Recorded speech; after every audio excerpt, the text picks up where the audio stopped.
अस्सलामुअलैकुम, आप देख रहे हैं डायरेक्ट लाइन। मैं हूं जवेरिया ज़ैद। नाज़रीन, हमारी सियासी तारीख ये बताती है कि यहाँ मुज़ाकरात भी इतने ही तवील हो जाते हैं कि वक्त की ट्रेन ही निकल जाती है और सब हाथ मलते रह जाते हैं। मुल्की इस्तेहकाम और दरपेश चैलेंजेस से निमटने के लिए बहुत ज़रूरी है कि मुल्क में बेयकीनी की कैफियत ख़त्म हो, सियासी बेचैनी का खात्मा हो और सबसे बढ़कर एक अफ़ाम तफ़हीम की फ़ज़ा कायम हो, ताकि मुल्क जिस जमूद का शिकार है उससे निकल कर आगे बढ़ सके। कल हुकूमत और तहरीक इंसाफ के दरमियान मुज़ाकरात का तीसरा दौर होने जा रहा है, लेकिन जो संजीदा हल्के हैं ना जाने क्यों तहफ़्फ़ुज़ात का इजहार कर रहे हैं कि मुज़ाकरात में इतने तवील वक्फे समझ से बालातर हैं। तहरीक इंसाफ ने अपने दो नुकात पेश किए हैं, उससे आप अपने डिमांड्स कह लें। हुकूमत की जानिब से कहा गया है कि ये डिमांड्स तहरीरी तौर पर पेश की जाएँ, तो कल PTI तहरीरी तौर पर अपने मुतालबात पेश कर देगी। सवाल ये होगा कि मुज़ाकरात के तीसरे दौर में हुकूमत और PTI कितनी संजीदगी का मुजाहरा करेगी। इसका जवाब जानने की हम कोशिश करेंगे। आज की दूसरी स्टोरी में चीफ इलेक्शन कमीशन तकर्रुरी मामले की बात की जाएगी। ऑपोजिशन ने पार्लिमानी कमेटी बनाने का मुतालबा कर दिया है। क्या स्पीकर कौमी असम्बली चीफ इलेक्शन कमिश्नर की तकर्रुरी के लिए पार्लिमानी कमेटी तश्कील देंगे? इस पर अपने पैनल की राय जानने की कोशिश करेंगे और प्रोग्राम के आखिरी हिस्से में हम बात करेंगे भारत की, जो ओछे हथकंडों से बाज नहीं आया। भारतीय आर्मी चीफ ने पाकिस्तान को दहशतगर्दी का मरकज करार दिया है, जबकि पाकिस्तान की जानिब से इस पर करारा जवाब दिया गया है। ISPR की जानिब से जो बयान जारी किया गया है उसमें कहा गया है कि पाकिस्तान पर रियासती सरपरस्ती का इल्ज़ाम दोगली पॉलिसी का मुंह बोलता सबूत है। भारत का ये इल्ज़ाम जिम्मेदाराना गुफ्तगू क्या मकबूजा कश्मीर में जुल्म सितम से तवज्जो हटाने की कोशिश तो नहीं है? इस पर पैनल की राय जानेंगे और ये सवाल उनके सामने रखेंगे। आज के डिस्कशन के लिए मेरा पैनल जो मेरे साथ मौजूद है उसका तारुफ करा देती हूँ। स्टूडियोज़ में ज़ुनैरा अज़हर साहिबा ने हमें ज्वाइन किया है। इसके साथ साथ मोहम्मद आदिल साहब हमारे साथ मौजूद होंगे और आमिर खाकवानी साहब भी आज के डिस्कशन का हिस्सा होंगे। आगाज़ करते हैं ज़ुनैरा, कल मुज़ाकराती तीसरा दौर होने जा रहा है पाकिस्तान तहरीक इंसाफ और हुकूमत के दरमियान। राना सनाउल्लाह साहब ने कहा है, जुडिशल कमीशन के हवाले से भी उनके कुछ सवालात हैं, कुछ तहफ़्फ़ुज़ात हैं और सियासी कैदियों के हवाले से उन्होंने कहा है कि लिस्ट पेश की जाए। अब यहाँ पर सवाल ये आता है कि क्या बानी PTI का नाम भी उस लिस्ट में शामिल होगा? Well, thank you Javeria. The thing is कि 23 दिसंबर से बात हो रही है कि रिटन फॉर्म में आपके जो भी मुतालबात है वो दे दें, और आज आप देख लें क्या डेट हो गई है। तो अगर तो वाकई सिर्फ वही दो मुतालबात हैं जो PTI कह रही है कि नंबर 1 हमारे पॉलिटिकल प्रिजनर्स जो हैं उनको रहा करें, और नंबर 2 आपको पता है जो वो जुडिशल कमीशन का कह रहे हैं। और थोड़ा सा अगर इससे मैं आगे बढ़ूँ तो गवर्नमेंट तो इसका जवाब दे चुकी है। वो तो कह रही है जो क्रिमिनल केसेस हैं उनमें हम कोई एग्जीक्यूटिव ऑर्डर नहीं दे सकते, it is just not possible. तो ये यहीं से थोड़ी सी प्रॉब्लम क्रिएट हो रही है कि अगर वो कल ये लिख के दे भी देंगे तो इससे होना क्या है। और इसके अलावा जुडिशल कमीशन की number 1 the history that we have as such कोई फ़र्क पड़ेगा नहीं। जो भी फाइंडिंग्स आएंगी ये अगर इनकी मर्ज़ी के मुताबिक नहीं होंगी, ये कहेंगे कि नहीं है। अगर बन जाए तो बड़ी बात है, गवर्नमेंट बनाना चाहे तो बना भी सकती है, बट द थिंग इज़ के जुडिशल कमीशन की फाइंडिंग्स की एक लीगल वैल्यू नहीं कोई हो सकती। तो वो भी डिमांड मेरी समझ से बाहर है। तो ये लगती सारी पॉलिटिकल मैनूवरिंग है कि जो सामने लिखी हुई चीज़ें आएंगी वो नहीं होंगी जो असल में PTI चाह रही है। बिकॉज अगर ये वो लिख के दे देंगे तो फिर तो ये वही बात होगी ना कि आप वाकई एग्जीक्यूटिव ऑर्डर से NRO चाह रहे हैं, इन अदर वर्ड्स। तो इसलिए ये गेम जो है ये 2 लेवल्स पे तो नज़र साफ आ रही है कि जो सामने हो रही है वो असल बात नहीं है, हम बिहाइंड द सीन्स हो रही है वो अभी तो कोई नहीं बताएगा, गवर्नमेंट भी नहीं बताएगी, PTI भी नहीं बताएगी। बट एक बात तय है कि इनको मामला तो आपस में ही तय करने पड़ेंगे, इसके अलावा और कोई हल नहीं है। और ज़ुनैरा, ये भी बात तय है कि बिहाइंड द सीन बात हो रही है। वेल, देखिए जो इस्टेब्लिशमेंट कंसिस्टेंटली अपना एक बयानिया दे रही है, और आपको पता है वो बड़े फॉर्मल तरीके से देते हैं, ISPR के ज़रिए से आता है हमेशा, उसमें तो जैसे कहते हैं 1 इंच का भी फ़र्क नहीं पड़ा, वही है जो चला आ रहा है। और मुस्तकिल ये बात सामने रखी गई है उनकी तरफ से कि अगर आप लोग आपस में सियासतदान मसले हल करना चाहते हैं ज़रूर करें, हमें कोई एतराज़ नहीं है, लेकिन जो उनकी पोजीशन है ऑन द 9th में वो गवर्नमेंट चेंज नहीं कर सकती। बिल्कुल उनकी पोजीशन वाज़ेह है। आदिल साहब, कल मुज़ाकरात होने जा रहे हैं, को निकलता नज़र आ रहा है या मुज़ाकरात बंद गली में जाते नज़र आ रहे हैं? देखिए, एक तो जो सबसे इस टाइम जो बिहेवियर है तहरीक इंसाफ का वो समझ से बालादार है। यानी कि आप एक तरफ जब आपने ख़ुद मुज़ाकराती कमेटी बनाई और फिर उसके लिए आपने सबसे पहले हुकूमत से भी पहले अपने जो है लोगों को नॉमिनेट किया और फिर एक मुज़ाकरात का सिलसिला शुरू हुआ। अब जिस किस्म का एहतजाज हम देख रहे हैं कौमी असम्बली के अंदर उमर अयूब साहब कर रहे हैं, या जिस किस्म की वो मुतालबात कर रहे हैं, आज भी जो उन्होंने गुफ्तगू की है असम्बली के अंदर, वो ये की है कि अगर तो ये कल जुडिशल कमीशन का अनाउंस नहीं करेंगे तो फिर आप टाइम फिश, यानी कि वो आप खुद ही उस मुज़ाकरात को बंद गली की तरफ लेके जाना चाहते हैं। अगर आप अभी आपने ताख़ीर तो खुद की है, आपने तहरीरी मुतालबात जो है वो हुकूमत को देने थे और उसमें उनके ऊपर हुकूमत ने भी जाहिर सी बात है मशावरत के लिए जो है वो वक्त लेना है, चूँकि वो इत्तेहादी हुकूमत है। चले उसमें हुकूमत हो सकता है कि वो जानबूझ के भी इसको थोड़ा डिले करने की कोशिश करे, लेकिन एक ही मुतालबा मैं समझता हूँ वो है, और वो है जुडिशल कमीशन का। दूसरे मुतालबे पर तो तहरीक इंसाफ इस चीज़ को एक किस्म का मान गई है कि जो जुडिशल प्रोसेस है उसके तहत कैदियों की रिहाई होनी चाहिए, ना कि कोई जो है वो कोई एग्जेक्टिव ऑर्डर के ज़रिए कोई रिहाई हो, ताकि वो तासुर ना मिले कि NRO के तहत जो है तहरीक इंसाफ को जो है वो कोई फेवर मिली है। तो अब एक ही मुतालबा है जुडिशल कमीशन। जुडिशल कमीशन के अंदर भी दो चीज़ें हैं, जो 9 मई है उस पर जो तीसरा फरीक है, जो इस्टेब्लिशमेंट है, उसका बड़ा क्लियर और साफ मौक़िफ़ है कि 9 मई के करने वाले और करवाने वालों को कोई माफ़ी नहीं मिलेगी, और इंसाफ के तकाजे भी उसी वक्त पूरे होंगे जब उसके जो मास्टरमाइंड है उनको सज़ा मिलेगी। तो अब जुडिशल कमीशन के ऊपर किस हद तक चीज़ें जो है वो कंसेंसस में जा सकती हैं? बिल्कुल ऐसे ही है। और खाकवानी साहब, जुडिशल कमीशन की अगर बात करें तो ये सवाल आमिर खाकवानी साहब होंगी। खाकवानी साहब, राना सनाउल्लाह साहब ने कहा है कि ठीक है 2 मुतालबात हैं, लेकिन उन 2 मुतालबात की क्लैरिफिकेशन हमें दी जाए। जुडिशल कमीशन का अगर क़याम चाहते हैं तो TORs क्या होंगे, इसके इख्तियारात क्या होंगे, रिपोर्ट कितनी देर में पेश करेगा, यानी वो कह रहे हैं कि अहमियत इस चीज़ की। और अगर कैदियों की रिहाई की बात करें तो वो कह रहे हैं कि बाइफिकेट किया जाए कि कैदियों में कौन कौन शामिल है। और उन्होंने एक और बात की है कि अगर PTI वाले सियासी कैदी समझते किसको हैं, ये भी एक्सप्लेन किया जाए। देखिए, बातें दोनों मुश्किल नहीं है। ये जो मुज़ाकराती कमेटी का जो इजलास है उसमें ये बात कौन सी मुश्किल है TORs तय करना। सबसे पहली बात तो ये है, क्या हुकूमत जुडिशल कमीशन बनाने को तैयार है? मेरा तो नहीं ख्याल कि भी हुकूमत जुडिशल कमीशन बनाने को तैयार है। 26 नवंबर पे क्या हुकूमत जुडिशल कमीशन बनाएगी या 9 मई में जुडिशल कमीशन बनाएगी? तो पहले जुडिशल कमीशन बनाने पर रजामंदी ज़ाहिर हो, तभी आगे TORs तय होंगे ना। कि वो TORs भी कौन सा मुश्किल काम है, एक ही सेशन, एक ही गुफ्तगू, एक नशिस्त में ही ये तय हो सकता है कि भी कितनी देर में, और एक मुनासिब टाइम फ्रेम भी दे दी जाए। तो मेरा ख्याल है 9 मई पे करना थी तो कम से कम 26 नवंबर पे ही जुडिशल कमीशन बना दें। चले 9 मई के, चलो एक अगर क्या है 26 नवंबर का बना दीजिए।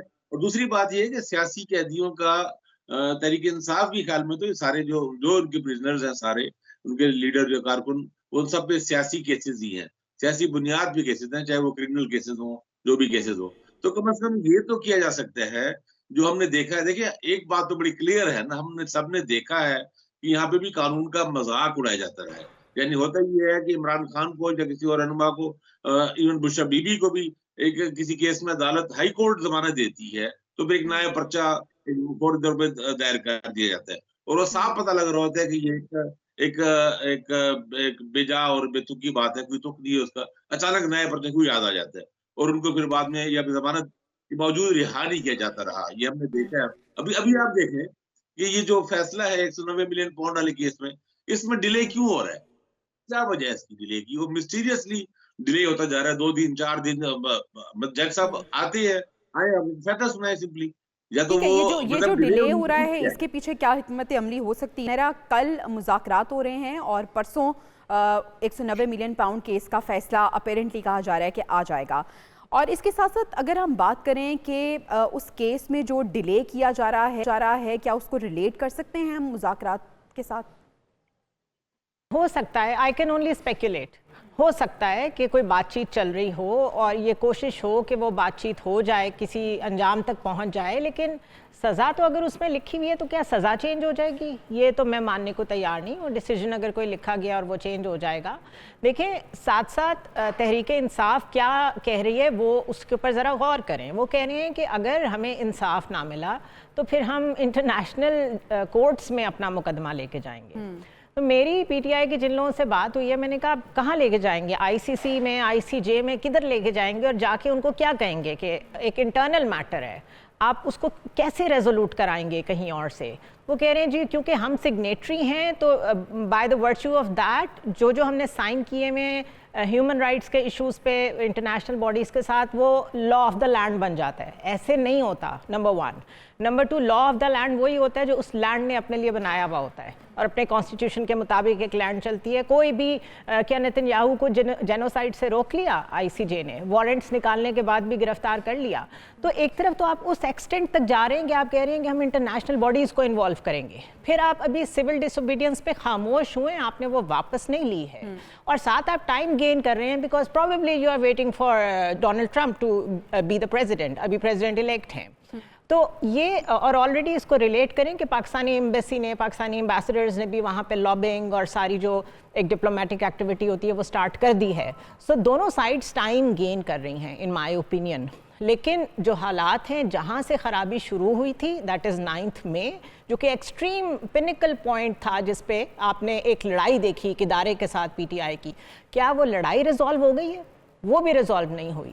तो इस वजह से समझ नहीं आ रही कि अगर गवर्नमेंट मान भी जाती है कि हम जुडिशल कमीशन बनाते हैं तो भी मामला इतना कॉम्प्लिकेटेड और क्रिटिकल है कि और उसके बाद किस हद तक मुतालबात माने जा सकते हैं। आदिल साहब, अगर हम दोनों मुज़ाकराती कमेटी करें, उनके इख्तियारात की बात करें, कितनी बाइख्तियार हैं ये कमेटियाँ?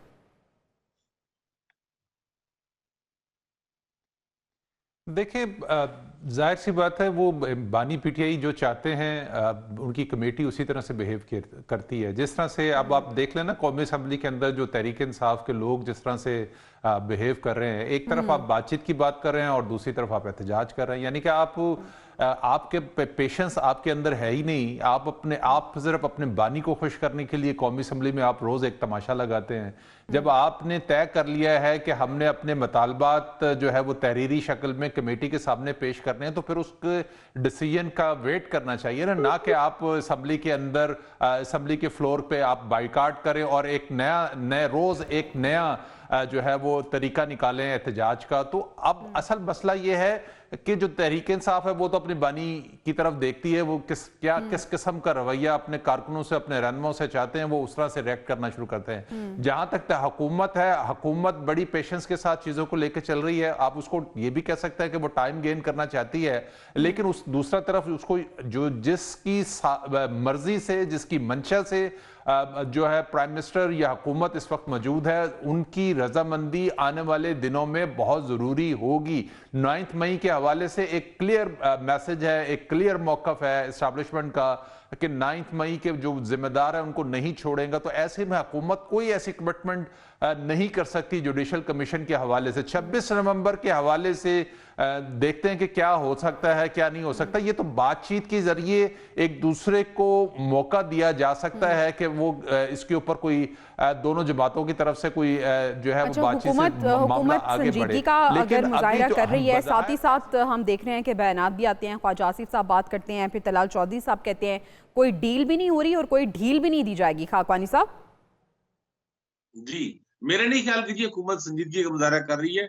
मेरा ख्याल है हुकूमत जैसा जिम्मेदाराना रवैया रखना चाहिए वैसे नहीं कर रही। वो उनके जो अहम मिनिस्टर्स हैं ख्वाजा आसिफ तो अहम वजीर है ना उनके, बेशक वो वजीर दफा हैं, मतलब वजीर दफा मतलब उनके पास भी उस तरह मुज़ाकराती कमेटी में नहीं है लेकिन रिप्रेजेंट तो कर रहे हैं। नहीं है लेकिन वो बहरहाल एक अहम लीडर है। और दूसरे लोग भी, तलाल चौधरी भी हैं और कभी वफाकी वजीर कानून भी दे देते हैं और अज़मा बुखारी भी पंजाब में कम नहीं कर रही इस वक्त। यानी ये पूरा फ्यूल डाल रहे हैं एक जलती आग को भड़काने की, यही पूरी कोशिश कर रहे हैं। पीटीआई के लोग भी देखिए, एक बात ध्यान रखना चाहिए, अभी आप ये बात की गई, पीटीआई ने कोई ऐसा नहीं किया कि वो सरेंडर कर रही है या हुकूमत की इत्तेहादी बन रही है कि उसके बाद वो कुछ नहीं करी। वो अपोजिशन पार्टी है और अपोजिशन पॉलिटिक्स तो करेगी। यानी ये तो नहीं हो सकता कि वो अपोजिशन करना ही छोड़ दे, वो एहतजाज करना ही छोड़ दे, वो तनकीद करना ही छोड़ दे।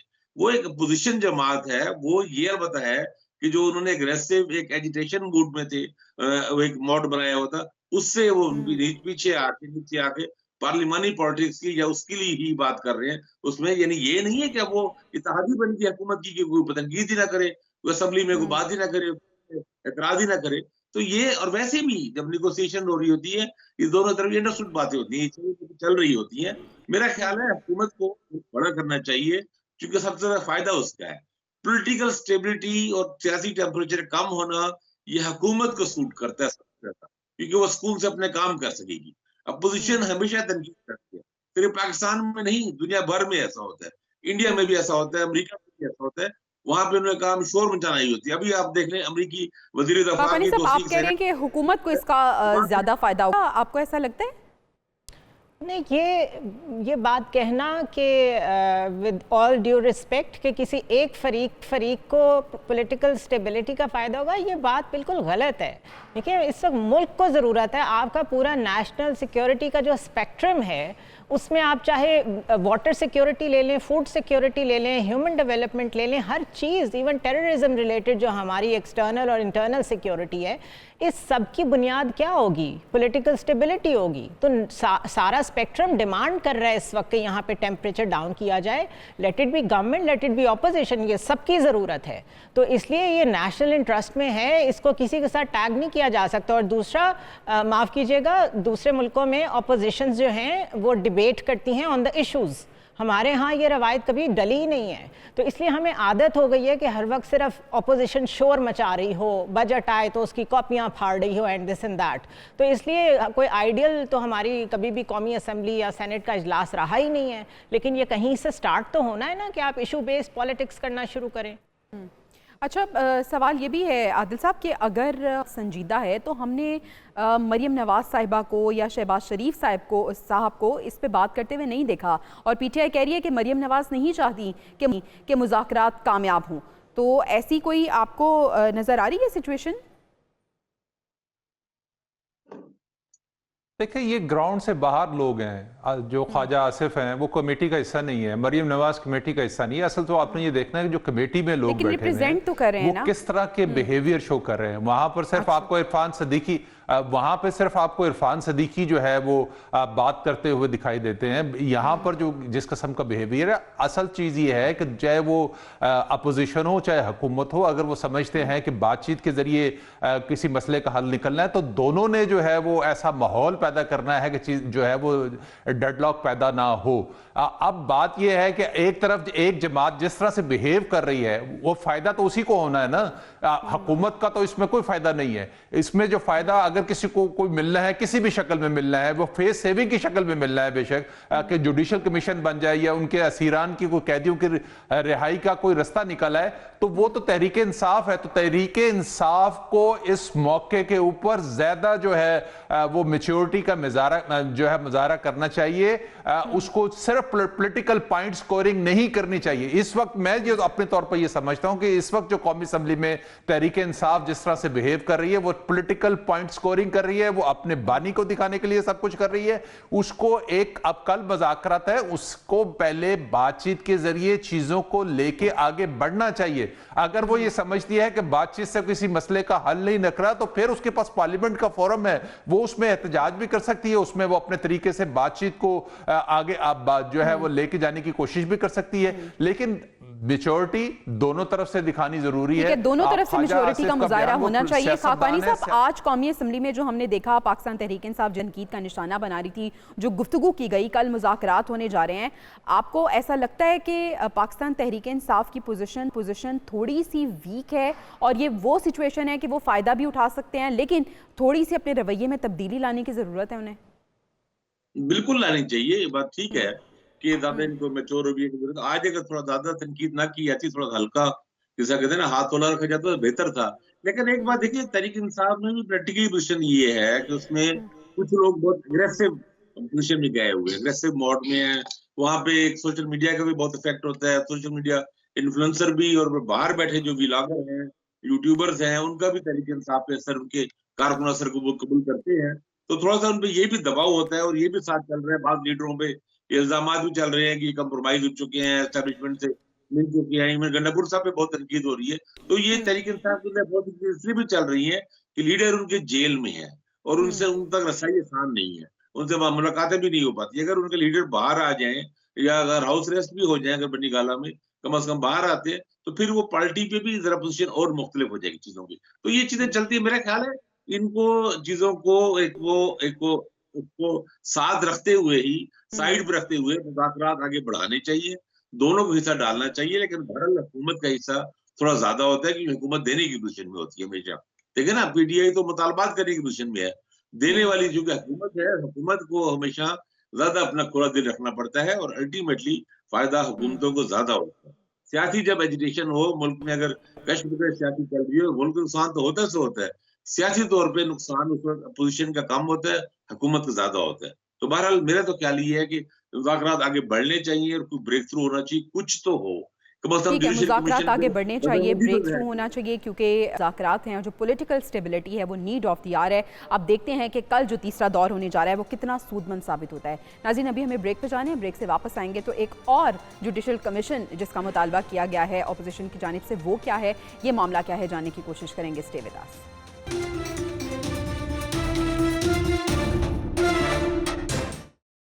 वेलकम बैक नाज़रीन। आइन के आर्टिकल 215 के तहत chief election commissioner Sikandar Sultan Raja, जिनकी मुद्दत मुलाजमत ख़त्म हो रही है और 26 जनवरी को उनकी मुद्दत ख़त्म हो जाएगी, और ऐसे में अपोजिशन ने एक पार्लिमानी कमेटी बनाने का मुतालबा कर लिया है नए चीफ कमिश्नर की तकर्रुरी के हवाले से। जुनैरा, यही सवाल आपके सामने रखना चाहूँगी कि अब स्पीकर कौमी असम्बली क्या एक पार्लिमानी कमेटी तश्कील देंगे इस मामले पर?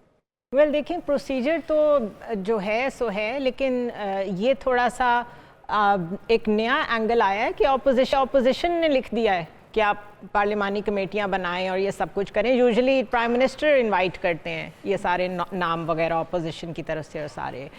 तो मुझे ये लग रहा है क्योंकि किसी भी चीज़ पे एग्रीमेंट तो होता नहीं है पीटीआई का और गवर्नमेंट का, and specially when it comes to the position, ये आईनी ओहदा है और ये कितना इम्पोर्टेंट है ये आपने पिछले सारे इलेक्टोरल एक्सरसाइज में देख लिया।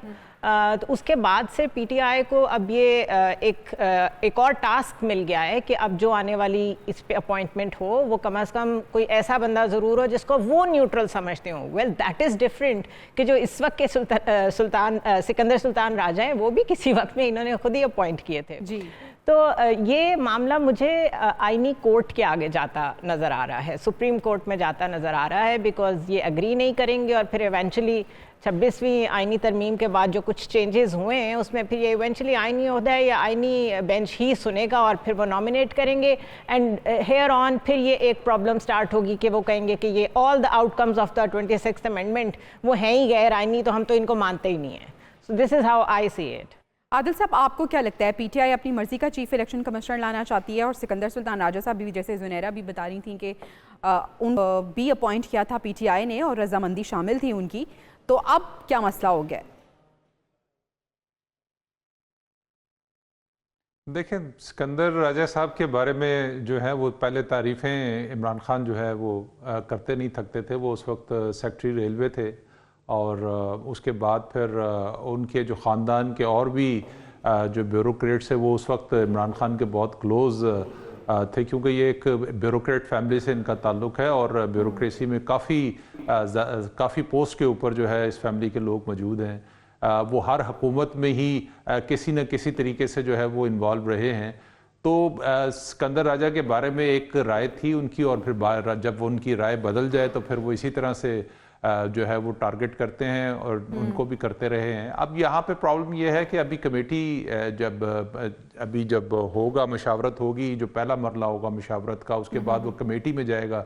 कमेटी में अब देखते हैं कि कितने 12 लोग आने हैं, तो उसमें अक्सरियत किसके पास है। अगर तो अक्सरियत हुकूमत के पास होगी तो ऑब्वियसली हुकूमत जो भी नॉमिनेट करेगी, हुकूमत के जो इत्तेहादी हैं वही भी जो है वो आ जाएगा। बाकी अब उसमें भी अगर कंसेंसस ना हुआ तो वो एक तीसरा मरला है जिसके अंदर जो है वो सुप्रीम कोर्ट ऑफ पाकिस्तान मामला जा सकता है। लेकिन मेरा ख्याल है कमेटी के अंदर ही ये मामला हो जाएगा और तहरीक इंसाफ मुझे उसके बाद भी फिर एहतजाज करती हुई दिखाई देगी। अब देखते हैं कि उसमें नाम कौन कौन से आएंगे। काजी फाजीसा के हवाले से जो है वो ऑलरेडी उनका एक कंसर्न है, बहुत सारी क्यासराइयों में उनका भी नाम है कि शायद उनको वो कर दिया जाए, लेकिन मेरा नहीं ख्याल है कि वो ऑलरेडी कंट्रोवर्शियल हैं। उनको नाम बीच में ला के मजीद उस कंट्रोवर्सी जो है वो क्रिएट की जाएगी। नाम होगा, लेकिन देखते हैं कि कौन से नाम आते हैं और किस तरह से उसके ऊपर लेके मामलात को जाते हैं। ठीक है खाकानी साहब, आपको ये मामला सुप्रीम कोर्ट जाता हुआ है, ये मामला या फिर अफाम तफहीम से हल हो जाएगा, जो कि मुश्किल लग रहा है? देखिए, इसको अफाम तफहीम से हल होना चाहिए और ज़ाहिर काम हुकूमत का है, ये मुश्किल काम तो है नहीं। आइन क्या कहता है? आइन तो यही कहता है ना कि कायदे इख्तिलाफ और जो वज़ीर-ए-आज़म हो, उनकी हुकूमत हो, उनको कंसेंसस से एक ये ओहदे चेयरमैन नैब का भी है, चीफ इलेक्शन कमिश्नर का भी है। और आपको याद होगा जब इमरान खान प्राइम मिनिस्टर थे तो सिकंदर सुल्तान राजा साहब के तकर्रुर में भी ये भी उस वक्त भी ख्याल शबाज, तो ये उस वक्त मामला तय हो गया।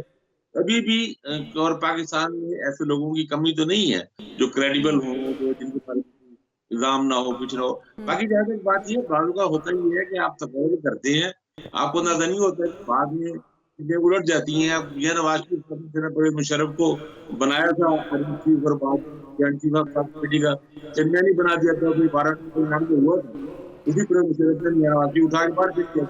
तो पाकिस्तानी तारीख तो भरी हुई है ऐसे बहुत से फैसलों से, चाहे वो जनरल ज़िया-उल-हक का फैसला हो, और बहुत सारी चीजें ऐसी होती है जब चीजें मुख्तलिफ हो जाती है, इससे कोई फर्क नहीं पड़ता। असल बात यह है कि अब वो रिटायर हो गए हैं, हो रही है, तो उनको रिटायर हो जाना चाहिए। जो इलेक्शन उन्होंने कराया है उस पर काफी डाउट्स, काफी बातें, बहुत शोर मचा। वो कि ऐसा इलेक्शन नहीं है कि जो बहुत अच्छी मिसाल के तौर पर पेश किया जा सके 8 फरवरी का।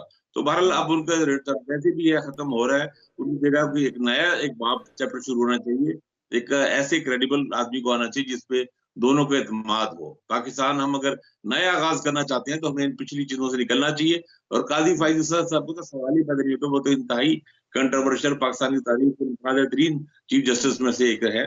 तो मेरा ख्याल है क्रेडिबल एक नया स्टार्ट करना चाहिए, फ्रेश स्टार्ट करना चाहिए, और ऐसे बंदे क्रेडिबल इंसान को आना चाहिए। दोनों जमातें जिससे खुश। जुनैरा, कोई भी जमात जब अपोजिशन में होती है तो हम देखते हैं कि ये ऑप्टिक्स यूज़ किए जाते हैं कि कोई भी मसला होता है उसको कंट्रोवर्शियल बना दिया जाता है। अब पाकिस्तान तहरीक इंसाफ भी इस तरह से ही कर रही है। आपको लगता है कि कोई भी शख्सियत अगर आती है तो पाकिस्तान तहरीक इंसाफ उसको मानेगी, या आपको भी एहतजाज की जानिब ये नज़र आ रही है सिचुएशन जाती हुई? वेल जवेरिया, एहतजाज तो उन्होंने क्या ही करना है जो सिचुएशन है, लेकिन बहरहाल शायद पाकिस्तान के लोगों को और हमारी लीडरशिप को, जो कि नई वाली है क्योंकि ये थर्ड पार्टी है जो पाकिस्तान के पॉलिटिकल लैंडस्केप में एंटर हुई है, उससे पहले तो 2 ही पार्टीज थी, इनको ये सीखने को मिल रहा है कि आईनी ओहदे कितने इंपॉर्टेंट होते हैं और किस तरह सोच समझ से, जिस तरह से जरदारी साहब प्ले करते हैं, जिस तरह पीपल्स पार्टी प्ले करती है, जिस तरह नून लीग प्ले करती है, दे एक्चुअली नो पॉलिटिक्स, वो सियासत कर रहे होते हैं। पीटीआई का प्रॉब्लम ये है कि इनके सर पे जब कोई मुसीबत आती है तो फिर इन्हें समझ आती है कि इनके साथ हुई क्या है। बहुत सिंपल वर्ड्स में this is how I explain it. और दूसरा रह गया कि कोई क्रेडिबल बंदा होना चाहिए। सारे बंदे ही क्रेडिबल होते हैं, वो तो जब उस पोजीशन पे पहुंचते हैं वो उस प्रेशर को कितना सस्टेन करते हैं, रूल ऑफ लॉ को कितना फॉलो करते हैं, स्टैंड कितना करते हैं, ये डिफरेंट क्वेश्चंस हो जाते हैं। और फिर जैसे अभी मेरे पैनल में से मुझे नहीं मालूम आदिल साहब ने कहा या खाकवानी साहब ने कहा, अपने की अपॉइंट किए हुए लोगों से भी तो आपकी कंट्रोवर्सी डेवलप हो जाती है, आपके इख्तलाफात हो जाते हैं। And in are case if I put it very bluntly, तो अगर अपनी मर्जी से सब चलते रहें तो सब ठीक है। जहां वो आपको कहेंगे, कुछ क्वेश्चन करेंगे या आपकी बात नहीं मानेंगे, वहां से पर्सन स्पेसिफिक दुश्मनी इतनी बढ़ती है कि हालात कहीं से कहीं चले जाते हैं। लेकिन बहरहाल ये एक इम्पॉर्टेंट आईनी ओहदा है और इस पे कंसेंसस होना चाहिए। ठीक है आदिल साहब, आपको लगता है कि कंसेंसस हो जाएगा, या आपको लगता है कि अपोजिशन की जानिब से मुतालबा किया गया है पार्लिमानी कमेटी का, हुकूमत ये मुतालबा मान लेगी?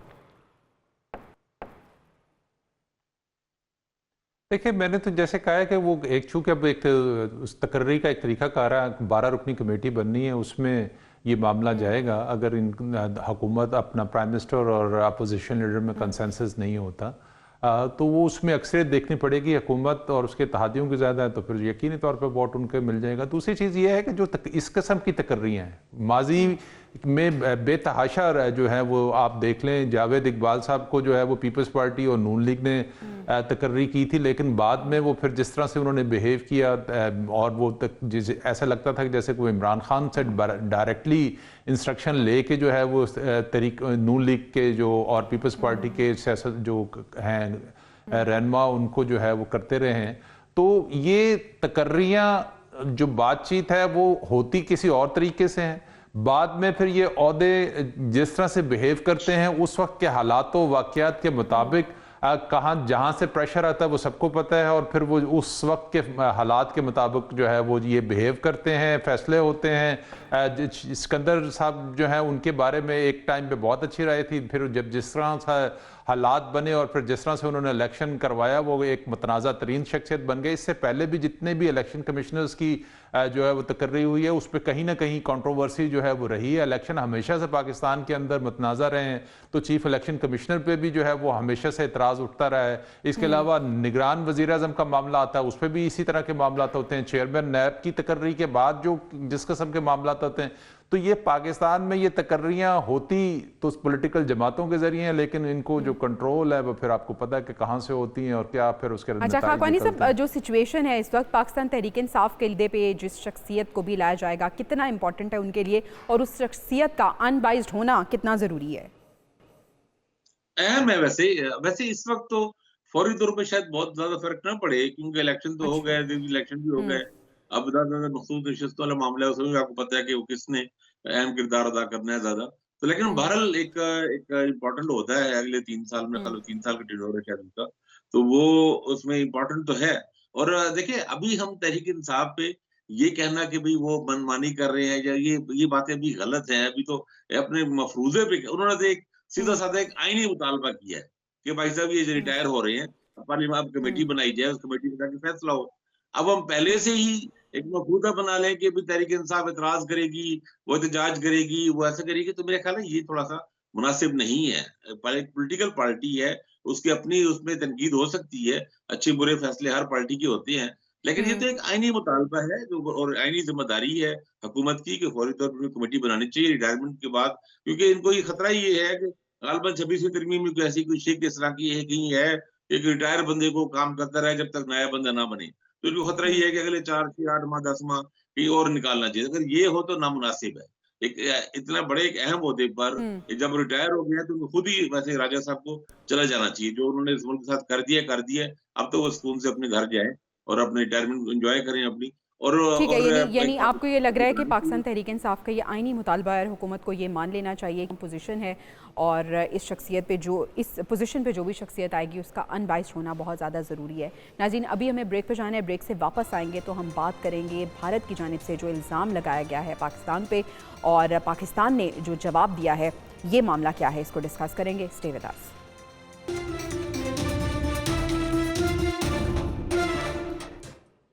वेलकम बैक नाजरीन। भारत हमेशा की तरह ओछे हथकंडों से बाज नहीं आया और भारतीय आर्मी चीफ उपेंद्र द्विवेदी ने मकबूजा कश्मीर में अपनी फ़ौज की नाकामियों का मलबा पाकिस्तान पर डालते हुए इस पर कश्मीरी मज़ाहमती जंगजुओं की पुश्तपनाही का झूठा इल्ज़ाम आयद किया है।